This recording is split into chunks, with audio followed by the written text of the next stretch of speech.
നമ്മോടൊപ്പം കോൺഗ്രസിൻ്റെ മണ്ഡലം പ്രസിഡൻ്റായ ഹമീദ് പാറക്കൽ നമ്മോടൊപ്പം ഉണ്ട്. സാർ ഇവിടെ പഠിച്ചിറങ്ങിയതും സാറുടെ മക്കളും ഇവിടെ നമ്മോടൊപ്പം പഠിച്ചിറങ്ങി പോയതാണ് ജനതയിൽ. അപ്പോൾ സാർക്ക് പുതിയ ജനതയും സാർ ഇവിടെ കണ്ട് സാർക്ക് എങ്ങനെയൊക്കെ ഉണ്ട് സാർ അഭിപ്രായവും സാർ ഇവിടെ വന്നപ്പോൾ സാർക്ക് തോന്നിയതും പണ്ട് കാലത്തെ ഓർമ്മകളും എങ്ങനെയൊക്കെയാണ് സാർക്ക് തോന്നിയത്? കാലത്തെ ഓർമ്മകൾ എന്ന് പറയുമ്പോൾ ഞാനൊക്കെ പഠിക്കുന്ന സമയത്ത് ഇവിടെ +1 +2 ഇല്ല. ഇവിടെ 10ാം ക്ലാസ് വരെ ഉള്ളൂ. ആ 10ാം ക്ലാസ് വരെ ഉള്ളൂ എങ്കിൽ തന്നെ ഞങ്ങളൊക്കെ പഠിക്കുന്ന കാലഘട്ടങ്ങളിൽ ഞങ്ങളൊക്കെ നടന്നു വരണം. എൻ്റെ വീട്ടിൽ ഇവിടുന്ന് ഒരു 3 കിലോമീറ്റർ ഉണ്ട്. അതുപോലെ തന്നെ ചെമ്പ്ര, പഴനെല്ലിപ്പുറം, പള്ളിപ്പുറം ആ ഭാഗത്തു നിന്നൊക്കെ അന്ന് കുട്ടികൾ ഈ ജനതാ സ്കൂളാണ് ആശ്രയിച്ചിരുന്നത്. അവരെല്ലാവരും നടന്നിട്ടാണ് വന്നിരുന്നത്. ഈ സ്കൂൾക്ക് എല്ലാവരും നടന്നിട്ടാണ് വന്നിരുന്നത്. അപ്പോൾ ആ സൗകര്യം അതിൻ്റെയൊക്കെ മാറി ഇവിടെ ഒരുപാട് മാറ്റങ്ങൾ സംഭവിച്ചിട്ടുണ്ട്. നമ്മുടെ പിള്ളേരായിട്ട് എൻ്റെയൊക്കെ മക്കളായിട്ട് ഇവിടെ പഠിക്കുമ്പോൾ തന്നെ ഇവിടെ വ്യത്യാസങ്ങൾ വന്നു. ഇപ്പോൾ 10ാം ക്ലാസ് വരെ ഉള്ളൂ.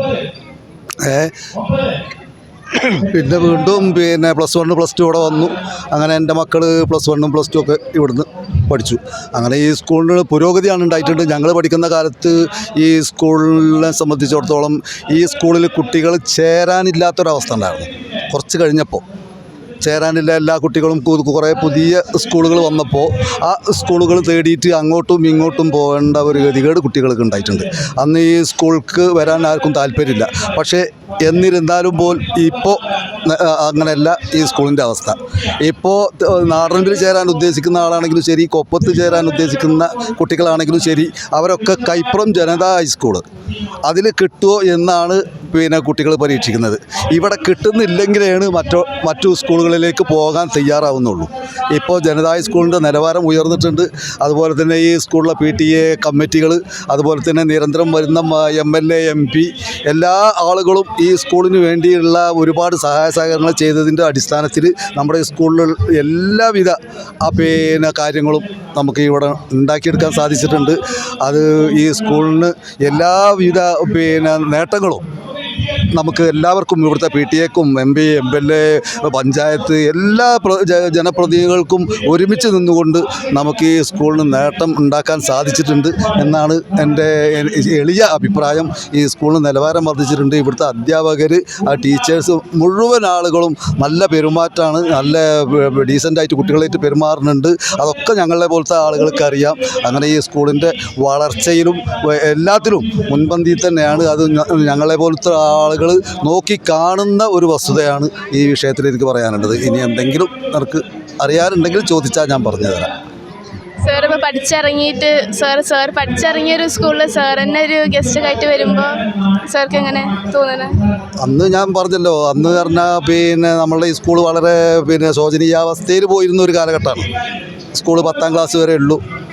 അന്ന് രാഷ്ട്രീയപരമായിട്ട് ഇവിടെ സ്കൂളിൽ വിദ്യാഭ്യാസ ബന്ധുകൾ, വിദ്യാർത്ഥികൾ തമ്മിൽ അടി, വഴക്ക്, രാഷ്ട്രീയ കക്ഷികളുടെ സമരങ്ങൾ, നിരന്തരം പ്രശ്നങ്ങളെ കൊണ്ട് മുന്നോട്ട് പോയിരുന്ന ഒരു കാലഘട്ടമാണ്.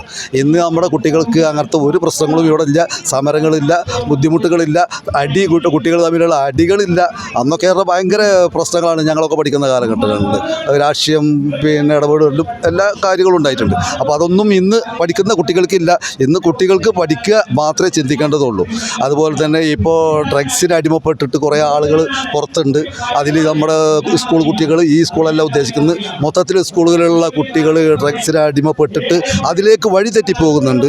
അതിന് നമ്മുടെ ഈ സ്കൂളിലെ അധ്യാപകരും പുറത്തുള്ള നാട്ടുകാരും ജനങ്ങളും എല്ലാവരും ഒരുമിച്ച് പ്രവർത്തിച്ചാൽ, അത് പോലീസ് ഡിപ്പാർട്ട്മെൻ്റ് ആണെങ്കിലും ശരി, ഒരുമിച്ച് പ്രവർത്തിച്ചാലാണ് നമുക്ക് ആ ഡ്രഗ്സ് ഒരു പരിപാടിയിൽ നിന്ന് നമുക്ക് ഒഴിഞ്ഞു പോകാൻ കഴിയുള്ളൂ. അപ്പോൾ അതിന് എല്ലാവരും ജാഗരൂകരാവണം.